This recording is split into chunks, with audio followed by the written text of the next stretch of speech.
3 invités avec nous chaque soir pour décrypter les mouvements de la planète marché. Ombretta Signoret est avec nous, responsable macro et stratégie chez Ophi Invest Asset Management. Bonsoir Ombretta. Bonsoir. Ravi de vous accueillir autour de cette table, aux côtés de Xavier Chapard. Bonsoir Xavier. Bonsoir Grégoire. Vous êtes stratégiste chez LBP AM et Bastien Dreux. Bonsoir Bastien. Bonsoir. Merci d'être là. Vous êtes responsable de la stratégie et de la recherche économique de CPR Asset Management. Journée historique, donc 6 juin 2024, la Banque Centrale Européenne s'affranchit notamment de la Réserve fédérale américaine pour initier une baisse de taux après 9 mois de pause et 10 hausses de taux consécutives entre 2022 et 2023. Ombretta, quel est le sens que vous donnez à cette baisse de taux de la Banque Centrale Européenne aujourd'hui ? Alors, déjà, je pense que tout le monde s'attendait à une baisse des taux sans pré-engagement de la part de la BCE pour la suite et avec des décisions futures qui seront prises réunion par réunion. Je dirais que cette prévision-là a été 100% respectée. La raison, c'est évidente, c'est que dans les 2 dernières semaines, il y a eu de la matière pour les faucons. Donc, il y a 2 semaines, une mauvaise surprise sur les négociations salariales. Semaine dernière, une mauvaise surprise sur l'inflation des services. Et les 2 variables clés qui étaient citées à plusieurs reprises par la BCE pour justifier d'entamer en fait le cycle d'assouplissement monétaire. Maintenant, je pense qu'il ne faut pas non plus exagérer à l'opposé. C'est-à-dire que le cycle de désinflation n'est pas remis en cause et la BCE sait très bien qu'il y a des effets de base défavorables en ce milieu de l'année. D'ailleurs, il n'est pas exclu que l'inflation, même l'inflation sous-jacente, puisse augmenter là, dans les mois qui viennent, mais pour ensuite refluer vers la fin de l'année, le début de l'année prochaine. Donc tout ça, on le connaît déjà. Mais il est clair que les données que j'ai citées, négociations salariales et inflation des services, restent élevées. Ça ne permet pas à la BCE d'être confiante pour s'engager sur des baisses graduelles. Mais des baisses graduelles, ça reste toujours raisonnable vu leurs prévisions. L'inflation revient à 2% en 2025 sur la deuxième moitié. Deuxième semestre 2025, c'est 2% prévu par le staff de l'Eurosystème aujourd'hui. Oui, c'est ça. Ils ont repoussé en fait de la première moitié à la deuxième moitié, mais on a toujours un chemin de désinflation à moyen terme qui est là. Il faut nuancer, je pense, les facteurs techniques, entre guillemets, de court terme. Donc, il y aura à nouveau un moment de vérité en septembre. Là, c'est intéressant. On a vu l'Eurosystème mettre à jour les projections de la BCE en relevant notamment les perspectives d'inflation globale ou sous-jacente d'environ 10 à 20 points de base sur l'année prochaine, sur cette année et l'année prochaine. C'est pas impossible que les prévisions, les projections qui seront faites en septembre viennent peut-être retirer cette élévation des projections sur l'inflation qu'on a eue pour ce mois de juin. C'est pas impossible. Il faudra voir. On verra les données. BCE, nous sommes dépendants des données. Évidemment. Évidemment. Mais ce qu'il faut garder à l'esprit, c'est que là, et notamment en Allemagne, on l'a vu ça sur les négociations salariales, l'Allemagne, c'est vraiment le pays qui a tiré vers le haut les négociations salariales. Mais avec des effets one-off. Tout le monde a bien conscience qu'il y a un effet one-off important aussi dans la compensation globale en Allemagne. Mais ce qu'il faut aussi se souvenir, c'est qu'il y a plusieurs... Les négociations ne sont pas finies en Allemagne, et il y en a plusieurs étalées au cours de l'année. Et comme l'a très bien expliqué Christine Lagarde aujourd'hui, ces négociations-là sont pluriennales, donc 3 ans, et ils prennent en compte le rattrapage de l'inflation passée. Et donc, il se trouve qu'on aura des négociations... Bumpy. C'est bumpy, ça, comme elle dit. Surtout là, à court terme. Et ça ne sera peut-être que, vu le retard de publication en T4, que finalement, ces données-là indiqueront en fait la baisse, en fait une modération des négociations salariales. Mais, et pourquoi je dis qu'il faut nuancer, on a d'autres indicateurs. La BCE fait des sondages auprès des entreprises. Ces indicateurs-là montrent déjà une certaine modération.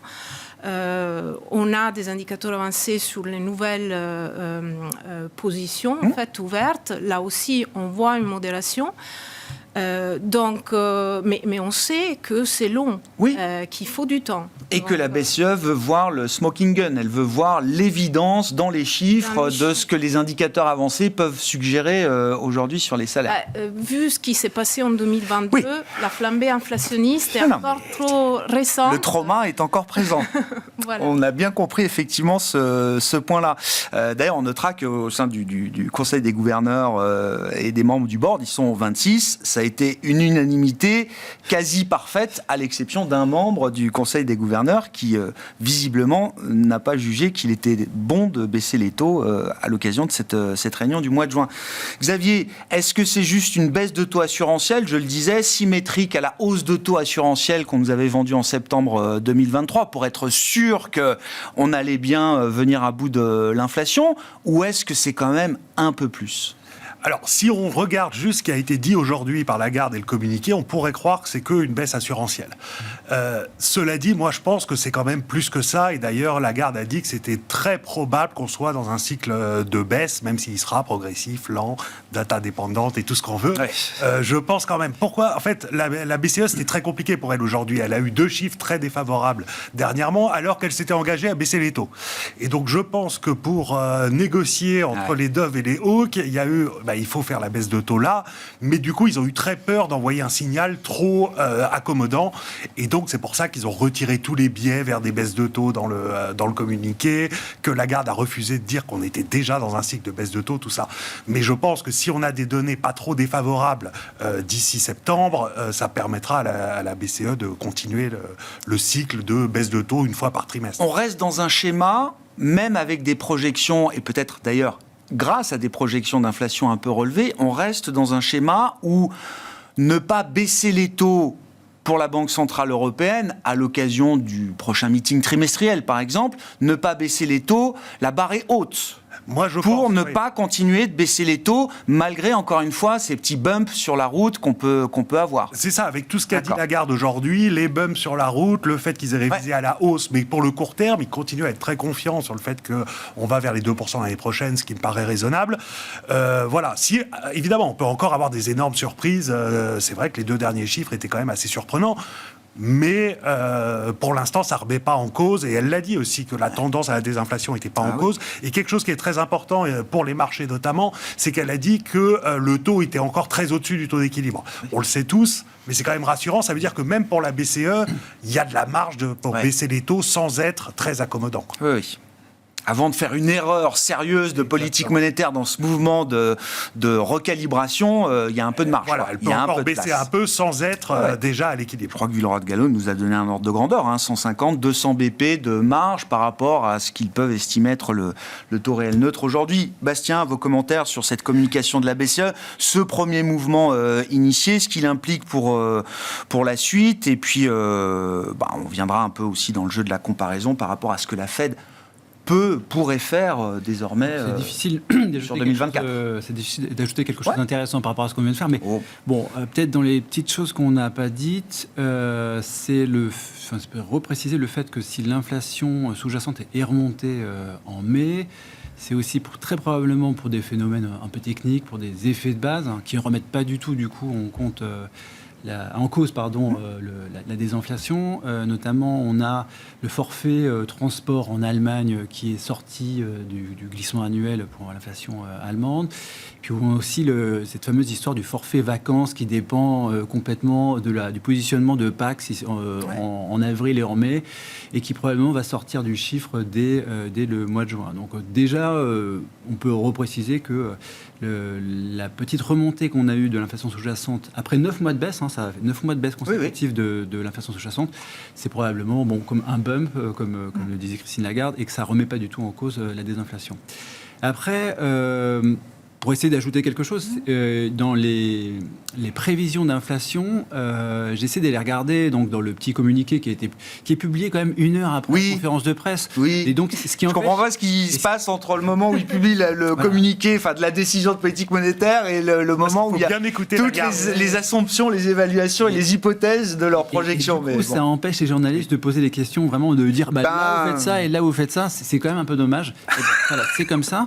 Donc quand on regarde bien, pour l'inflation totale, il y a quand même, ils font référence au futur de l'énergie donc du 15 mai et depuis le 15 mai le prix du pétrole donc c'est la date où ils ont bloqué les hypothèses, c'est ça, et depuis le 15 mai le prix du pétrole a quand même pas mal baissé, donc il y a déjà une bonne partie de l'inflation de l'énergie qu'on peut enlever en fait, qui n'a pas trop lieu d'être. Et après ce qui est intéressant sur l'inflation sous-jacente, pourquoi ils ont remonté la prévision d'inflation sous-jacente, vraisemblablement c'est quand même très lié au marché du travail. Et dans les chiffres qu'on n'a pas cités, donc je suis d'accord avec vous, mais peut-être le seul truc que je pourrais ajouter, c'est le marché du travail qui continue de s'améliorer. Le taux de chômage a continué à baisser. Et là, sur tout le chemin de taux de chômage qu'ils mettent là, sur les trimestres à venir, il a encore baissé. On est déjà au plus bas depuis la création de la zone euro. 6,4%. Si on faisait des séries synthétiques, on serait au plus bas depuis au moins le début des années 90. Et c'est aussi ça qui leur a fait remonter la prévision de salaire pour 2024. Et c'est ça qui fait qu'ils remontent leur prévision d'inflation sous-jacente et qu'aujourd'hui, elle était un peu plus mal à l'aise sur l'évolution de l'inflation sous-jacente. Mais bon, voilà, je pense qu'il n'y a pas de péril en la demeure et que la phase de désinflation va continuer, ce qui permettra à la BCE de baisser ses taux un peu plus tard dans l'année, quoi. Ouais.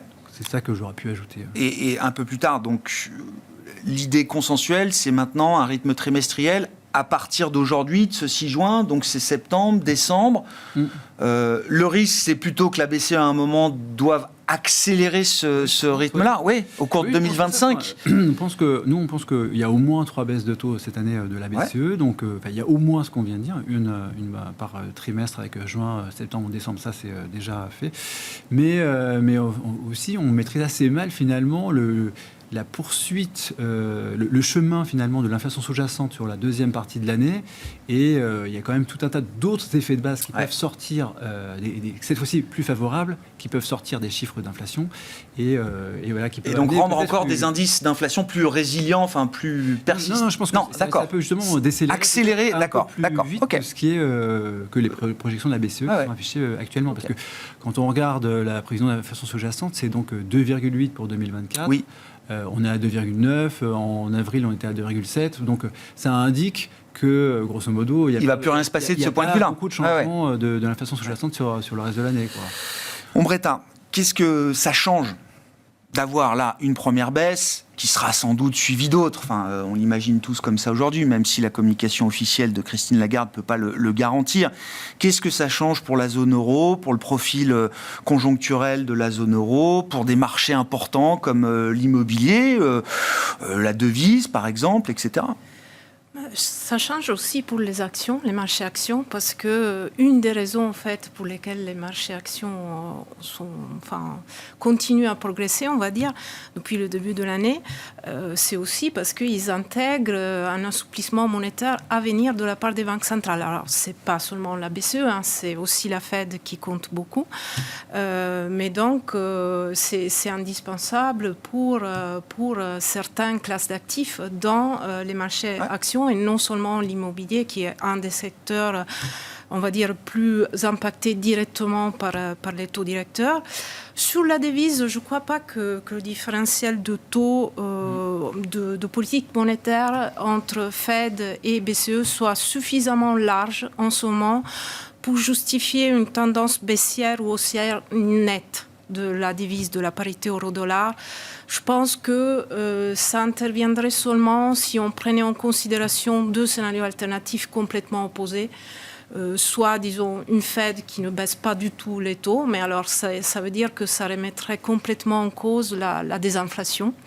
Et à ce moment-là, je ne pense pas uniquement à la désinflation aux États-Unis, mais au niveau mondial, en Europe, on va dire. Il y aurait quelque chose de nouveau au niveau mondial qui viendrait changer complètement, renverser cette Complètement. trajectoire de désinflation globale. Ouais. Ou alors le scénario complètement opposé, qu'on ne peut pas écarter non plus à 100%, qui est celui d'un atterrissage pas en douceur, mais difficile, on va dire, de l'économie américaine, qui alors ferait remonter, on va dire, la valeur refuge du dollar. J'ai plutôt donc un avis plutôt neutre, en fait, sur la parité.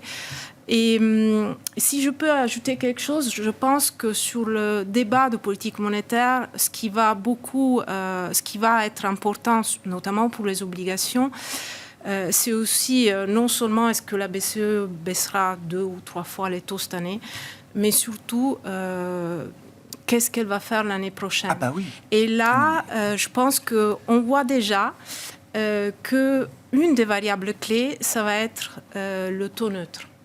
Et Isabelle Schnabel nous a très clairement dit dans un discours récent qu'ils n'ont pas encore commencé ce débat-là. D'ailleurs, Lagarde a un peu évité de répondre à la question directe. On vient de commencer, on ne peut pas vous dire où est-ce qu'on va arriver, quoi. Oui. Mais c'est compréhensible, hein, parce que c'est un facteur, c'est une variable qui est inobservable. Enfin, c'est quand même bien d'y réfléchir au moment où on entame un cycle, quand même, j'imagine. Donc forcément, ils doivent y réfléchir. Et puis l'incertitude est extrêmement élevée quand on fait référence au modèle, hein, et elle est encore...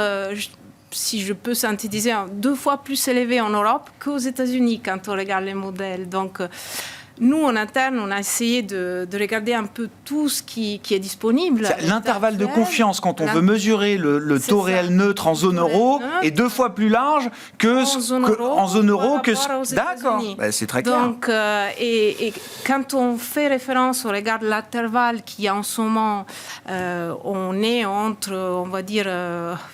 1,5 et 2,5%, si je réduis un peu la fourchette. Hein.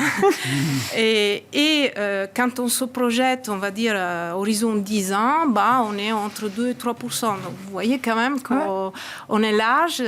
Et là-dessus, je suis sûre que le débat va s'accentuer, en fait, au sein du Conseil des gouverneurs. Et ce débat, il plaide, en tout cas pour l'instant, pour quelque chose de très progressif dans les baisses de taux. Enfin, je veux dire, quand le Conseil est réuni au-delà des arguments sur les salaires, etc. Ce tâtonnement, c'est une vraie volonté aussi du Conseil Là, en fait, je pense pas... Il n'y a pas eu de débat sur cette variable-là, parce qu'on est dans... Comme Bastien vient de le dire, en fait, la politique monétaire est très restrictif en ce moment. Donc, on est loin du taux neutre. Mais quand il va s'agir de déterminer combien de baisses on doit se rapprocher de la neutralité, c'est là où cette variable-là... On a quand même 100, 150 BP de marge de manœuvre sans qu'on soit obligé de se poser des questions à s'arracher les cheveux pour l'instant. OK. Bon, sur ces questions de taux neutre et puis de degré de divergence aussi entre la Fed et la BCE. Alors, c'est vrai sur les modèles. Après, pour qu'il y ait une plus grande incertitude en Europe qu'aux US. Juste, on rappelle, taux neutre réel, c'est le taux non frictionnel. Voilà. Sans friction pour l'économie. L'économie accélère pas, ralentit pas. L'inflation accélère pas, ralentit pas. On est tout à l'équilibre. Donc, c'est quelque chose qu'on ne voit jamais, mais on essaie. Enfin, on le sait après, quoi. Et le problème, c'est que les banquiers centraux, ils veulent pas dire le chiffre parce qu'on ne sait pas. En fait, c'est quelque chose d'inobservable. Donc, il faut essayer d'estimer. Le seul problème, c'est qu'en vrai, il faut, comme tu disais, il faut en avoir un en tête. Parce que faut bien savoir si aujourd'hui on est restrictif. Il faut un cap. Donc il faut un cap, exactement. Donc eux, ils en ont un en tête. Donc ce que je disais, c'est voilà, si on regarde les modèles macro, tout ça, qui estiment les taux neutres, il y a une plus grande incertitude en Europe qu'aux US. Mais ces modèles, il faut voir qu'ils sont principalement développés par des économistes américains, des différentes Fed locales notamment. Oui, ça crée un biais. Et donc c'est plus précis pour les US que pour l'Europe. Et puis ils ont un historique beaucoup plus long. Important. Que ce qu'on a pour la zone euro. En vrai, je dis ça parce que je pense que l'incertitude, en fait, elle est beaucoup moins forte en Europe qu'aux US. Sur le niveau du taux auquel on va atterrir. Et notamment, quelque chose dont tu parles souvent, c'est la politique budgétaire. Vu ce qui se passe dans la politique budgétaire aux États-Unis, il y a une grande incertitude de à quel point ça rajoute de la demande et du coup à quel point la Fed doit contrebalancer ça. Et donc ça rentre dans le calcul du taux neutre. Si vous avez un déficit budgétaire beaucoup plus gros, ça veut dire que la Fed doit maintenir durablement des taux plus élevés. Ah mais j'entends très bien. Alors qu'en Europe, à cause ou grâce, on pourra en discuter longtemps, des règles budgétaires et de tout ça, au final, si je prends la zone euro dans son ensemble, la situation budgétaire est plutôt saine. Je veux dire, dans son ensemble. Hein. Il y a quelques pays, évidemment, qu'on pourrait pointer du doigt. Mais Oui. Regarde, il y a des estimations du FMI là qui ont été faites. On a retrouvé des excédents. en avril. Mais bien sûr. Il montre que le resserrement budgétaire qui est pour la zone euro au global, qui est planifié pour les 3 prochaines années, il permet de stabiliser la dette et tout ça. Même D'accord. avec la hausse des taux. Donc ce qui n'est pas du tout le cas aux États-Unis. Non. Ce qui n'est pas du tout le cas si je regarde D'accord. la France toute seule. D'accord. Mais au niveau de la zone. Et du coup, ça veut dire quoi? Ça veut dire que le niveau de taux d'équilibre, Il n'a pas bougé. il est On sait sûrement pas où plus il est. élevé Oui. que par le passé. Mais on est quand même assez tous d'accord qu'il est entre 2 et 2,5. quoi. D'accord. Ok. Alors qu'aux États-Unis, Oui. franchement, je ne mettrais pas ma main à couper entre 2,5 et 3,5. Oui. 4. 3,5, 4. Suivant la politique budgétaire, suivant plein de choses. Ah ouais, bien sûr. Donc c'est plutôt favorable, et je trouve, et c'est pour ça aussi nous on préfère les actifs européens, parce que je trouve qu'il y a moins d'incertitude aujourd'hui sur la dynamique conjoncturelle des États-Unis. On en parlait sur le risque de ralentissement plus fort, sur l'inflation et la surchauffe, et sur le taux d'équilibre au final. Il y a quand même moins d'incertitude, donc moins de risque de volatilité, donc ça plaide effectivement pour un cas d'investissement en Europe un peu renforcé de ce point de vue-là. Exactement. Ouais, j'entends. Bon, sur la question des policy mix, US, euro, est-ce que ça fait partie effectivement aussi de la divergence qui se matérialise quand même? Et puis, je veux bien qu'on dise un mot spécifique de la Fed, parce que oui, on a noté qu'en zone euro, le dernier print d'inflation n'était pas très très bon. Le dernier print d'inflation aux États-Unis, il a plutôt un peu rassuré après des mauvais rapports. Oui. Et puis surtout, il y a tout ce qui se passe sur le marché du travail américain que vous observez, d'ailleurs, donnée après donnée, Bastien. Donc, pour la partie inflation, donc il y a eu une année 2023 qui a été merveilleuse, avec une inflation qui sortait toujours comme attendu ou plus bas qu'attendu. Oui. Et les 4 premiers rapports de l'année 2024 ont été désastreux, c'est-à-dire tous au-dessus des attentes, sauf donc le dernier, là, le 5e, qui est sorti en ligne avec les attentes, donc qui a un petit peu rassuré. Ce qui nous fait un corps PCE, donc l'inflation sous-jacente que suit le plus la Fed, à 2,8. Bon, ça jouait à on aurait pu être à 2,7. C'était tout proche, c'était à 2,7. C'était le troisième chiffre après la virgule. Bon, voilà, c'est la vie. Bon, on en est là. Hein. On en est là. Et justement, ce que disait Christopher Waller, là, le membre du board, là, dans l'un de ses discours, c'est j'ai envie que l'inflation soit tellement forte qu'on arrête de regarder le troisième chiffre après la virgule. Parce que là, on ne fait que regarder ça et c'est un peu ridicule, c'est un peu grotesque, quoi. On perd un peu tout le monde, quoi. Effectivement. Mais bon, voilà. Donc là, on a une inflation qui est en train de se rapprocher tout doucement, malgré tout, de la cible de la Fed. C'est encore trop élevé pour que la Fed se dise allez, c'est bon, on y va. C'est pas assez élevé pour qu'ils remontent les taux directeurs. Et en gros, on commence à être dans les zones d'inflation. Où finalement on peut commencer à regarder beaucoup plus le marché du travail. Et c'est ce qu'il avait dit notamment lors du dernier FOMC. Et ce qu'il avait dit, c'était que s'il y avait une dégradation inattendue du marché du travail, ça pourrait précipiter des baisses de taux. Donc là, bon, je ne pense pas qu'on soit encore complètement là-dedans, à voir demain avec le Job Report.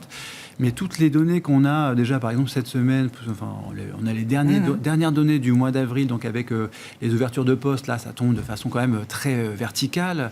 On a le nombre de postes ouverts par chômeur qui est tombé à 1,2, donc on revient au niveau qu'on avait en 2018-2019. Pré-Covid. Oui, Covid. Bien sûr. Donc ce qui n'est pas un mauvais chiffre, hein, franchement, par rapport aux 20 dernières années, franchement, c'est pas mal. En revanche, la direction, elle est très verticale. Ça ralentit quand même très rapidement. On avait vu ça sur les salaires, puis on commence à le voir aussi sur les créations d'emplois, notamment l'ADP qui s'était sortie hier, donc qui commence à ralentir un peu plus. Et on commence à arriver dans les zones où la Fed peut commencer à se poser des questions. On n'a pas du tout une catastrophe sur le marché du travail, mais il n'y a pas forcément un ralentissement qui est très maîtrisé. Le marché du travail, c'est pas quelque chose qu'on peut maîtriser facilement. Et ils peuvent commencer à penser que la vitesse de dégradation est suffisante pour éventuellement baisser les taux d'octroi. Ça va se ressentir la semaine prochaine, au moins dans la communication de Jean Powell. Je pense que modulo évidemment le rapport qu'on aura demain, hein, mais exactement, quand même il y a aussi une série de chiffres à côté qui vont dans ce sens-là. Oui, je pense qu'on devrait commencer à en parler. Là, ils avaient sur les derniers mois de toute façon pas envie de baisser les taux. Donc pas envie de commencer, d'amener de la nuance dans l'évaluation économique, commencer à parler des révisions des créations d'emplois, des trucs comme ça. Il voulait pas aller dans les petits détails. Là maintenant, on sent que on commence à arriver dans la zone où il commence à regarder les petits détails. Lors du dernier FOMC, à Jérôme Powell qui parle de la composante emploi de l'ISM Service, la composante emploi de PMI, la composante emploi de l'ISM manufacturier. D'habitude, il n'en parle jamais, quoi. Et donc là, on voit qu'il commence à amener un peu de nuance finalement dans son évaluation du marché du travail. Et donc ça montre que l'évolution du marché du travail va leur faire baisser les taux à un moment donné. Là. Et comme vous le disiez, Ombretta, le degré de divergence, d'écart d'anticipation de politique monétaire, il s'est quand même un peu resserré entre la Fed et la Banque Centrale Européenne, là. Oui, les marchés, encore il y a un mois à peu près, vous voyez un fort décalage entre Fed et BCE. Là, il se trouve que depuis 2 ou 3 semaines, on a en fait un croisement des chemins. D'un point de vue conjoncturel, on a des données plutôt décevantes ou en dessous des attentes aux États-Unis. C'est le contraire en zone euro. Et c'est la même chose pour l'inflation. Donc, on ne peut pas dire que l'inflation a surpris à la baisse, mais elle était en ligne avec les attentes aux États-Unis. Et non, elle a surpris à la hausse en zone euro. Donc, c'est pour ça que les marchés changent aussi d'opinion, réajustent les anticipations. Maintenant, moi, je trouve que... oui, Powell a ajouté cette nuance sur le marché du travail pour justifier les décisions futures de politique monétaire, mais je trouve que la donnée d'avril ne suffit pas du tout pour donner de la confiance à la Après Fed. 3 ou 4 rapports décevants, il en faut plus qu'un seul rapport pour restaurer cette confiance là, perdue. C'est un petit pas dans la bonne direction, mais vous pouvez tracer différents scénarios possibles. Si on a tous les mois 0,2% sur l'inflation, vous avez une inflation à peu près stable d'ici la fin de l'année. Est-ce que ça suffit pour la Fed ? Peut-être pas, si on n'a pas un signal de faiblesse qui arrive sur le marché du travail. C'est ça, pour l'instant. Comment tu regardes l'équation, effectivement, pour la Fed, Parce Xavier, que pour l'instant, si on regarde l'inflation sous-jacente ciblée par la Fed, on stagne à 3%. Ou juste en dessous de 3%. Là, ça veut dire aussi que la Fed, la semaine prochaine, elle va devoir réviser à la hausse sa prévision d'inflation pour cette année. Donc, dans ce cadre-là, est-ce qu'ils vont faire les équilibristes comme la BCE aujourd'hui ? La BCE a baissé ses taux en relevant ses prévisions d'inflation. C'est toujours possible, mais je pense qu'à moins d'avoir vraiment une grosse déception sur le chiffre d'emploi demain ou une grosse surprise, parce qu'on a aussi le chiffre d'inflation la semaine prochaine, avant la Fed aux États-Unis. Donc, il faudrait vraiment des énormes surprises pour les... Je crois que c'est le même jour, d'ailleurs. Préannonce. C'est pendant le meeting de la Fed. Ils ont le CPI, c'est le premier jour. C'est le mardi. Et la communication est le mercredi, D'accord, ok. Mais donc, ils auront le chiffre. Donc, c'est aussi quelque chose qui peut un peu faire bouger. Mais je suis d'accord, je pense que c'est trop tôt pour la Fed pour vraiment changer de discours. Par contre, les marchés peuvent être rassurés par une Fed qui dit... et qui prévoit dans les dot plots quand même des baisses de taux d'ici la fin de l'année. Et donc, comment ça peut se passer ? Parce que après, à partir de quand on rentre dans un calendrier trop politique pour la Fed, ou en tout cas dont la Fed aimerait bien ne pas être trop présente, quoi. Est-ce que ça veut dire, la semaine prochaine, il n'y aura pas de baisse de taux ? Est-ce que juillet peut être une option ? Est-ce que septembre, à 15 jours, 3 semaines des élections, ce serait le bon moment de le faire ? Ou est-ce qu'il faut de toute façon à un moment se dire que ça ne pourra se faire ensuite, que le premier mouvement en tout cas ne pourra se faire qu'après les élections ? Je ne crois pas que la Fed va être vraiment bloquée par les élections. D'accord. Nous, notre scénario, c'est une première baisse en septembre et une deuxième en décembre. D'accord. Je pense si les données le justifient, la Fed n'aura pas de problème à initier son mouvement à ce moment-là. D'accord. Historiquement, les élections n'ont pas beaucoup joué. Je pense que la politique, ça va être beaucoup plus embêtant pour la Fed l'année prochaine. C'est ça. Suivant qui est élu, parce que là, il va y avoir des interférences. Et puis la politique budgétaire qui risque aussi de ne pas aller dans le bon sens. Donc les craintes pour la Fed, pour nous, c'est surtout l'année prochaine. Qu'est-ce qu'elle pourra faire ? Et les scénarios, là, il est très large, en fait. Entre une Fed qui ne peut plus baisser ses taux parce qu'on aurait des promesses électorales qui sont mises en œuvre et qui sont très inflationnistes. Et c'est de part et d'autre, ou c'est plus Trump que Biden de ce point de vue-là ? C'est plus Trump que Biden. Plus que Trump que Biden. Powell, il a quand même montré en 2019 qu'il n'avait pas peur de de Trump, quoi. Je rappelle quand même que Trump avait tweeté qu'il posait la question qui est le plus grand ennemi des États-Unis. Est-ce que c'était la Chine ou est-ce que c'était Jérôme Powell? Il avait quand même posé cette question sur Twitter et il s'était jamais démonté, il s'était jamais couché. Il avait toujours était resté droit dans ses bottes et il avait mené la politique qu'il voulait mener. Et il y avait quand même un moment où Trump réclamait que la Fed mette des taux négatifs comme la BCE, alors que légalement... Il était jaloux des taux négatifs en zone euro. Et il réclamait ça. Et bon, voilà. Et moi, c'est ce que je comprends. Structurellement, il est quand même plutôt baissier taux. Il vient... Trump vient de l'immobilier. C'est quand même ce qu'il va demander à Powell s'il est élu. Il faut baisser les taux, il faut nous mettre les taux accommodants, quoi. Sauf que s'il gagnait vraiment, c'est pas forcément ça qui se passerait, parce que je pense qu'une présidence Trump, ça serait très inflationniste. Donc après, évidemment... Ça perturberait considérablement la conduite de la politique monétaire telle qu'on l'imagine aujourd'hui moi, je pense que ça change pas mal de choses, parce qu'il y a eu des estimations qui ont été faites sur l'impact économique des hausses de droits de douane dont il parle, c'est-à-dire les 60 points sur les importations chinoises et les 10 points sur toutes les importations. Alors 10 points, ça paraît pas beaucoup, mais les importations en points de PIB, c'est quand même super important, quoi. Donc l'impact, le chiffrage, c'était que l'impact économique serait 4 fois plus fort que les hausses de droits de douane qu'il y avait pu y avoir en 2018-2019. Donc c'est quand même important, et on peut imaginer, moi je pense que s'il y avait ces hausses de droits de douane, il y aura un effet sur le dollar qui serait monumental, parce qu'en fait, qu'est-ce qui s'était passé en 2018-2019 quand il y avait eu les hausses de droits de douane de Trump? Il y avait eu plutôt des dévaluations, dépréciations du renminbi qui avaient fait très fortement monter le trade weighted dollar. Ça, c'est quelque chose qui serait très négatif pour les marchés actions, et qui serait plutôt, tout ça serait plutôt... Ce serait une ambiance un peu stagflationniste quand même.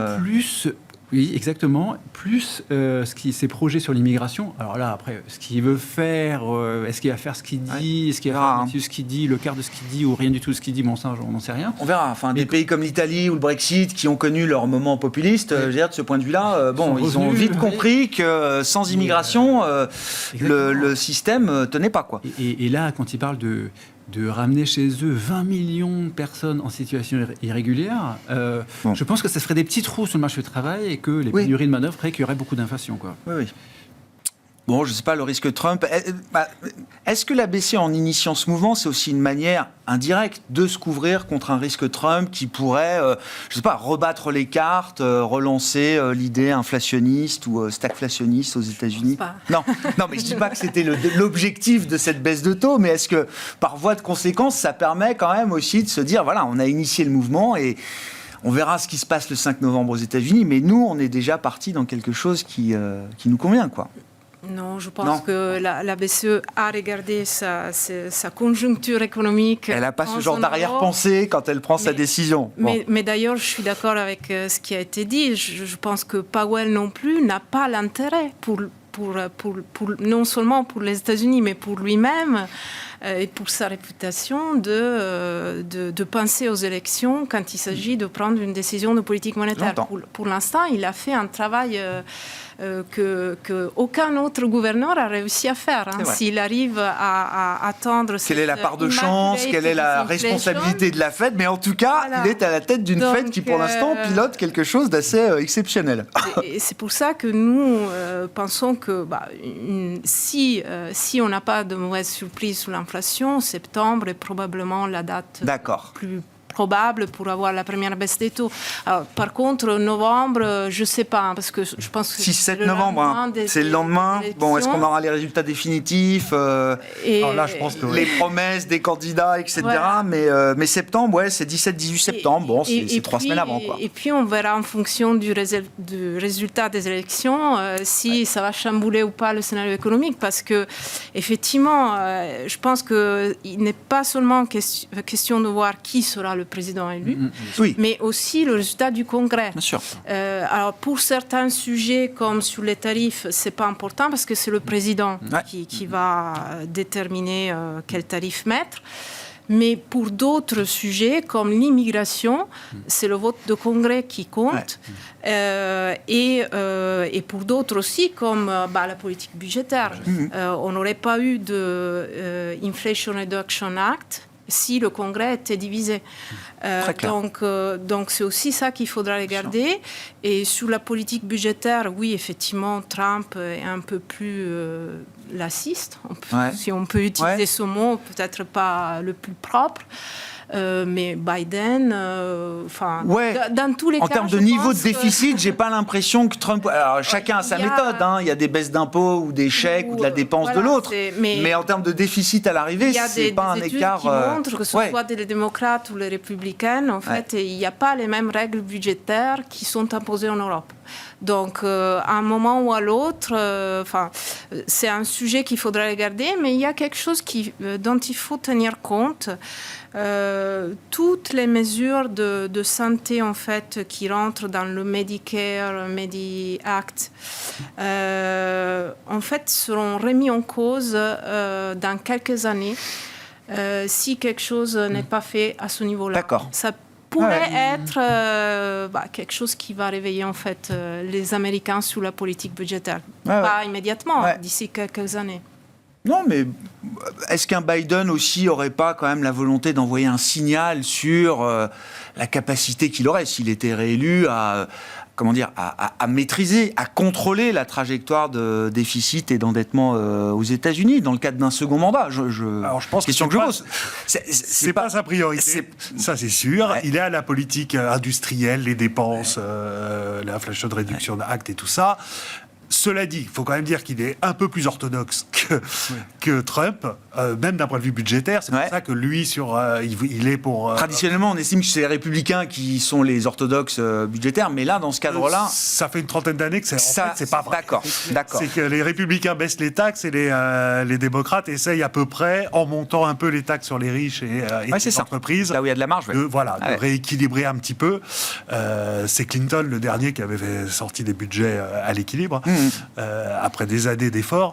On n'en est pas là du tout. Je ne pense pas que Biden fera des gros efforts budgétaires, mais c'est quand même un peu plus équilibré ce que propose Biden. Et en plus, il a théorisé le fait qu'il fallait, en gros, il valait mieux faire des gros déficits dans son premier mandat pour éviter le retour d'un Trump qui, selon lui, pose un risque sur la démocratie plus important que sur l'économie. Le pari politique des Bidenomics, quoi. Voilà. It's the economy stupid à la fin, et c'est bon.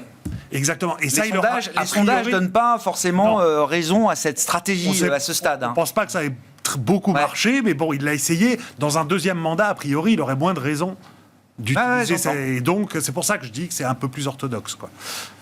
Et par contre, le risque Trump, sur la BCE, c'est plutôt un risque haussier-taux, en fait. C'est un peu ce que disait Lagarde. Les risques sur l'inflation, c'est aussi les tensions géopolitiques, des chocs au niveau global et des droits de douane qui seraient aussi, parce qu'on serait obligé d'y répondre, et donc forcément, ça serait aussi inflationniste pour la zone euro. Bon, rendez-vous donc le 12 juin pour la communication de la Réserve fédérale américaine, mercredi prochain. Merci à vous trois d'avoir été les invités de Planète Marché ce soir. Ombretta Signori, responsable macro et stratégie chez Ophi Invest Asset Management, Xavier Chapard, stratégiste chez LBPM, et Bastien Dreux, responsable de la stratégie de la recherche économique de CPR Asset Management.